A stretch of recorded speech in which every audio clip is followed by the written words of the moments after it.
দীর্ঘ সময় ধরে ব্লুটুথ হেডফোন বা ওয়্যারলেস ইয়ারফোন ব্যবহার করলে ক্যান্সারের ঝুঁকি বাড়ে কিনা তা নিয়ে বিতর্ক বহুদিনের। একদিকে যেমন প্রযুক্তি প্রেমীরা এর সুবিধা উপভোগ করছেন, তেমনি স্বাস্থ্য ঝুঁকি নিয়ে উদ্বেগও বাড়ছে। আজকাল অনেকেই ঘন্টার পর ঘন্টা ব্লুটুথ হেডফোন বা ওয়্যারলেস ইয়ারফোন কানে গুঁজে রাখেন। অনেকে আশঙ্কা করেন এতে কি ক্যান্সারের ঝুঁকি বাড়তে পারে।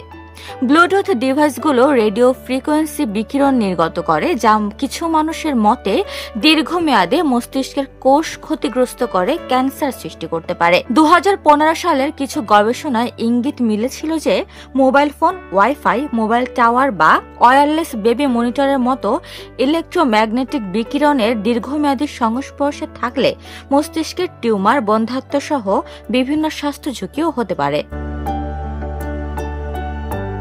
তবু অনেকেরই দাবি ব্লুটুথ ইয়ারফোন এবং হেডফোনের কারণে ক্যান্সারের আশঙ্কা বাড়ে না, কারণ এই যন্ত্র থেকে রেডিয়েশনের মাত্রা খুবই কম। কথাটি সত্যি, কিন্তু বিজ্ঞানীরা অন্য একটি সমস্যার কথাও তুলে ধরেছেন।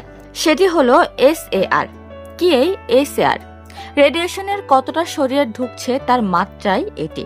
ব্লুটুথ ইয়ারফোন এবং হেডফোনে রেডিয়েশনের মাত্রা খুব কম হলেও এগুলো শরীরের, বিশেষ করে মাথার এতই কাছে থাকে যে SAR এর মাত্রা অনেকটাই বেড়ে যায় এবং সেটি ক্যান্সারের আশঙ্কা বাড়িয়ে দেয়। রেডিয়েশন সাধারণত দু ধরনের হয়। আয়নাজিং রেডিয়েশন, যা ডিএনএ নষ্ট করে ক্যান্সার সৃষ্টি করতে পারে। আরেকটি নন আয়নাজিং রেডিয়েশন, তবে এতে সরাসরি ডিএনএ নষ্ট করার মতো শক্তি নেই। আরেকটি নন আয়নাজিং রেডিয়েশন, তবে এতে সরাসরি ডিএনএ নষ্ট করার মতো শক্তি নেই। অতিরিক্ত পরিণামে নন আয়নাজিং অতি বেগুনি রশ্মি ত্বকের ক্যান্সারের কারণ হতে পারে। শিশুদের খুলি পাতলা হওয়ায় তারা তুলনামূলক বেশি বিকিরণ শোষণ করে। এ কারণে বিশেষজ্ঞরা দীর্ঘমেয়াদী প্রভাব নিয়ে সতর্ক।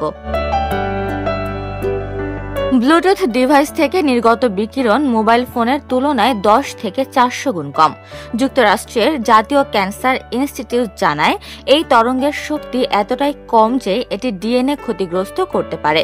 2019 সালের এক গবেষণায় দেখা গেছে ব্লুটুথের বিকিরণ এক্স-রে এর তুলনায় লক্ষ লক্ষ গুণ দুর্বল।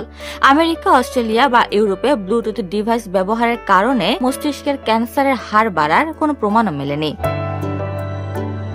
তবুও সতর্কতা কেন জরুরি? মার্কিন রোগ নিয়ন্ত্রণ কেন্দ্র, খাদ্য ও ওষুধ প্রশাসন এবং ফেডারেল যোগাযোগ কমিশন বলছে ব্লুটুথ ডিভাইসে ক্যান্সারের ঝুঁকি নেই।